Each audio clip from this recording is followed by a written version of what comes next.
नमस्कार दोस्तों। आज आपसे वर्तमान समय की समस्या रसोई गैस का संकट पर बात करते हैं। इस समय रसोई गैस का संकट पूरे देश और दुनिया में है।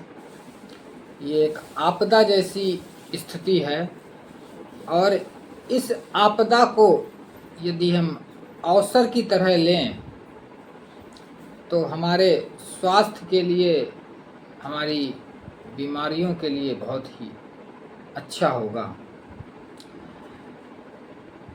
रसोई गैस का संकट है तो हमको भोजन पकाने में समस्या आएगी, समय पर गैस नहीं मिलेगी। तो यदि हम सभी लोग 70 से 80% भोजन बिना पका खाने लगें, अर्थात कच्चा खाने लगें, जैसे अंकुरित करके खाने लगें अनाज अपना, अंकुरित मूंग, अंकुरित चना, फल खाने लगें, सलाद खाने लगें, कच्ची सब्जियां खाने लगें, टमाटर, खीरा, गाजर, मूली, शिमला मिर्च, पत्ता गोभी आदि जो भी सब्जियां हम खा सकते हैं। यदि हम अपने भोजन का 70-80% कच्चा खाते हैं, रॉ खाते हैं, तो हमारी शरीर की ज़्यादातर समस्याएं कुछ ही दिनों में बिल्कुल ख़त्म हो जाती हैं। जैसे इस समय की जो समस्याएं चल रही हैं, हर घर में इसके मरीज आपको मिल जाएंगे। डायबिटीज़ हो गया, बीपी हो गया, थायराइड की समस्या हो गई, कॉन्स्टिपेशन हो गया, अस्थमा हो गया, गैस्ट्रिक प्रॉब्लम हो गई, पीसीओडी हो गई। ये इस लाइफस्टाइल डिजीज़ जितनी भी हैं, कैंसर तक की भी हम बात करें, कैंसर भी लाइफस्टाइल डिजीज़ के अंतर्गत आता है, कई प्रकार के कैंसर। तो इस तरह की जो भी समस्याएं हमारे अंदर इम्यूनिटी की कमी है, कमजोरी है, किसी पोषक तत्व की कमी है, ये जो भी समस्याएं हैं, ये बहुत ही आसानी से केवल इतना ही काम करने से हम कच्चा खाने लगें अपना 70-80%, उससे ये समस्याएं बिल्कुल ख़त्म हो जाएंगी। और जिनके समस्याएं नहीं हैं तो उनका स्वास्थ्य अच्छा हो जाएगा। और सबसे अच्छी बात तो ये होगी यदि आप ये करते हैं, आप जो कई सालों से मेडिकल माफिया, फार्मा माफिया के चंगुल में फंसे हैं, उससे आप बहुत ही कम समय में बाहर आ जाएंगे। डायबिटीज़, बीपी की दवाएं तो 2 से 3 दिन में ही आपकी बंद हो सकती हैं यदि इसका पालन कर लें। पहले दिन से ही आपको की शुगर लो जाने लगेगी, बीपी लो जाने लगेगा, थायराइड की समस्या भी 1.5 से 2 महीने में ख़त्म हो जाएगी। लेकिन आपको ये करना पड़ेगा। भोजन किस तरह से ले सकते हैं उसका एक तरीका हम बताते हैं। तो ज़्यादातर लोग 3 बार भोजन करते हैं, ब्रेकफास्ट, लंच और डिनर। लेकिन ब्रेकफास्ट, लंच और डिनर ये भी अंग्रेज ही बना के गए हैं।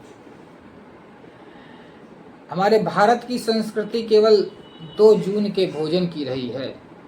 2 बार ही हम लोग खाते थे। पहले सुबह खा लेते थे 9 से 10 तक, शाम को 5 से 6 बजे के बीच ये भोजन हमारे आयुर्वेद में भी इसी का वर्णन है।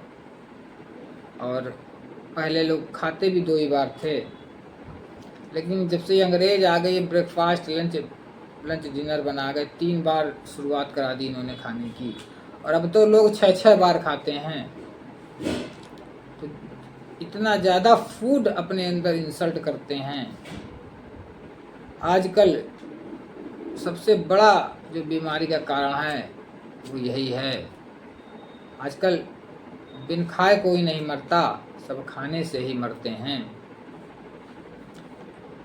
तो यदि 3 बार भी आप खाते हैं तो आप यदि अपने ब्रेकफास्ट में, सुबह नाश्ते में आप अंकुरित खा सकते हैं, कोई मौसमी फल खा सकते हैं, या दोनों को मिला के खा सकते हैं। पहले हमने फल खा लिया, कोई इसे समय तरबूज बहुत आ रहा है, खरबूजा भी शुरू हो गया है, जो भी इस मौसम के फल हैं, तो इनको आपकी बहुत सस्ते भी हैं, 15-20 रुपए किलो तरबूज चल रहा है इस समय। तो इस बहुत सस्ते फल हैं, कोई ये भी नहीं बोल सकता कि फल बहुत महंगे हैं तो हम नहीं खा सकते।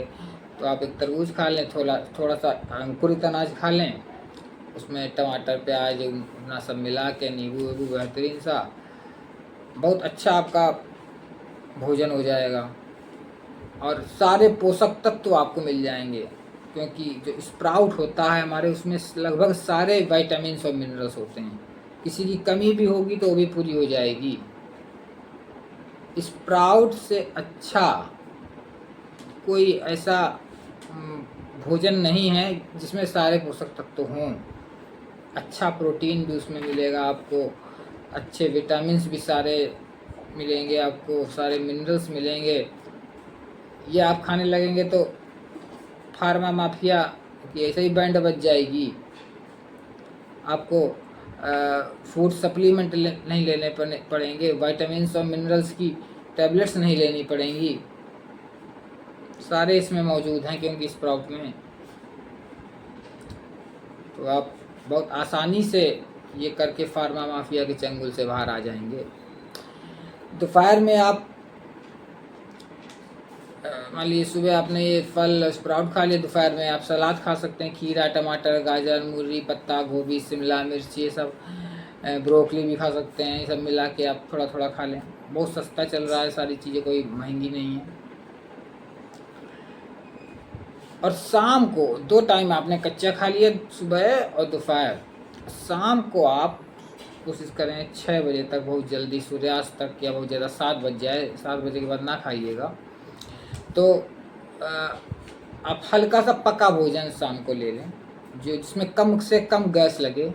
खिचड़ी बना लें, दलिया बना लें, इस टाइप की चीज़ जिसमें कम से कम गैस का उपयोग हो, वो आप लें। इससे आपका स्वास्थ्य भी अच्छा रहेगा, गैस के लिए आपको परेशान नहीं होना पड़ेगा।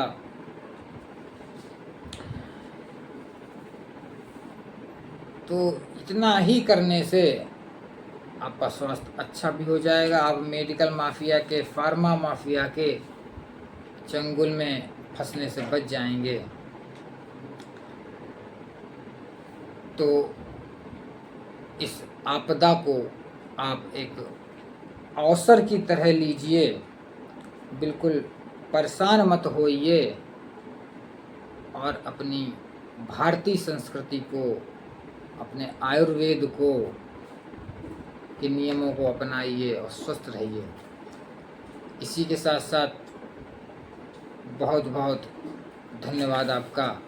जय हिंद, जय भारत, वंदे मातरम।